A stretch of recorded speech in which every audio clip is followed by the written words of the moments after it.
Dontaesboxingnation, what's going on, guys? So this is some great news. According to reports, according to ESPN, Mike Coppinger, JoJo Diaz has finally agreed to all terms to fight against Devin Haney for December 3rd or December 4th. Now, the contracts are not signed yet, but once you reach agreed terms, there's a very good chance, there's at least a 95% chance the fight is going to come to fruition. Credit to Devin Haney for putting an enormous amount of pressure on his mandatory, his number one contender, to take the title shot. And credit also goes to JoJo Diaz for taking this title shot, because trust me, a lot of other fighters have still found ways out even when it looked like they were completely cornered. So credit to JoJo Diaz. This will be JoJo Diaz's second time fighting the most avoided fighter in his division. He also did it when he fought against Gary Russell, and that's where that 1 L comes from on his record. This is the best news I've heard in quite some time, because now we have somewhat of a playoffs going on. Whoever wins this fight is in position to definitely get an even bigger fight. See, we already knew when it comes to JoJo Diaz, he was going to have a ton of options regardless if he fought Devin Haney or not. But when it comes to Devin Haney, he has to corner people. He has to try his best. He has to do whatever it takes to get these type of opponents in the ring.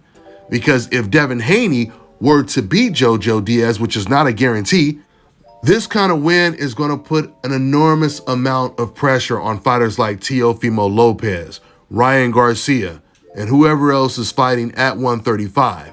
Lomachenko, another fighter that turned down a Devin Haney fight. In fact, it was even worse what Loma did, because he surrendered his championship belt to Devin Haney, right? So this win over JoJo Diaz is going to put a lot more pressure on these other guys to step up to the plate. It's just so ironic that the guy that they say has no chin and no power is the most avoided in the whole division. How crazy is that?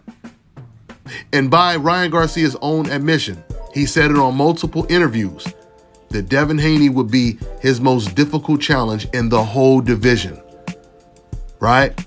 It just goes to show you that these are just smoke screens when you hear people say these ridiculous things, oh, he has no power, because if that were true, everyone would be in line to fight Devin Haney. Because if you look at all of these fighters' resume, they have nothing but opponents on their record that had no chin and no power. And they fought them right away. So we know what time it is. Now, I told you guys a second ago that there's no guarantee Devin Haney wins this fight. It's a very competitive fight. In fact, I truly believe that this is a tougher fight than Teofimo Lopez would be for Devin Haney. And I'll explain why.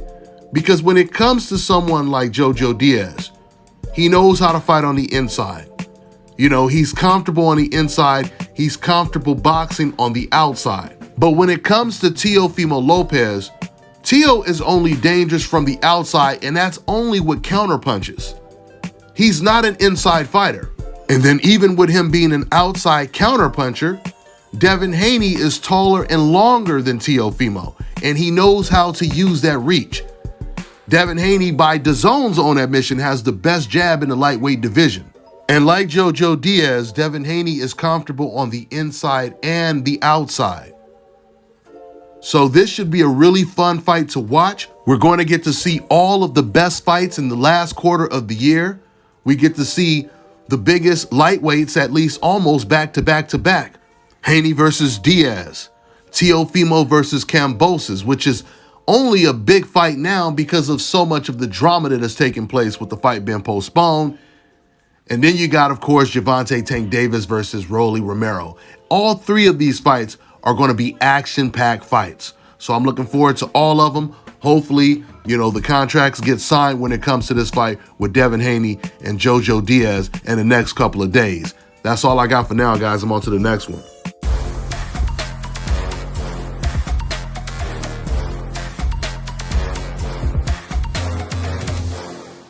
My name is Chris, and I'm all the way here from Anchorage, Alaska at ScalpCarolinas, and I'm here for my second treatment of SMP. Well, I was sitting at home one day and going over my Facebook page, and they have different, like advertisements popping up, and I saw one for SMP. and I saw some pictures of some guys, a before and after, and I was looking at that, and it caught my attention. So I Googled it, SMP. Nothing showed up in my area. So, I did a little more research, and all of a sudden, ScalpCarolinas popped up in the web browser. So I started watching his videos and seeing all the reaction from all the other people. We talked on the phone, we made appointments and everything. I sent him pictures, and he looked at them, and I was like, can you fix this? And he pretty much said, no problem. My first session, he made me feel extremely comfortable. It was almost like I was talking to family. He started, and during the whole treatment, we talked and about our families and our life, and and things that he does and things that I do. And before I know it, the first session was over. When you see someone doing something that they love, as much as I see Enoch Glover love what he does, it shows in his work. I wouldn't point anyone in any other direction but here to North Carolina, ScalpCarolinas, to get this done.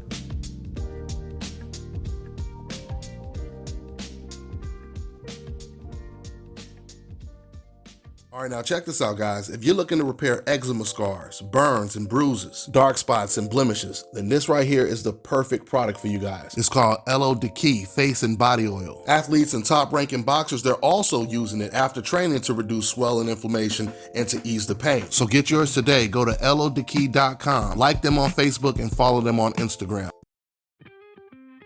Get ready to take your striking game to the next level with the Focus Ball. Dramatically improve footwork, timing, head movement, hand-eye coordination, reflex, and overall fight IQ. It's lightweight and extremely portable, so you can train every time, everywhere. When you don't have a coach to do mitt work, get a Focus Ball. When you don't have a heavy bag to hit, get a Focus Ball. When you don't have a sparring partner, get yourself a Focus Ball. And when you just want to have fun punching and kicking, get a Focus Ball. When you train with the Focus Ball, you train your eyes and your brain to read punches so that you can hit and not get hit, making this very simple device a must-have for all combat sports athletes and enthusiasts alike. So if you want to take your striking game to the next level, don't wait. Get the Focus Ball now.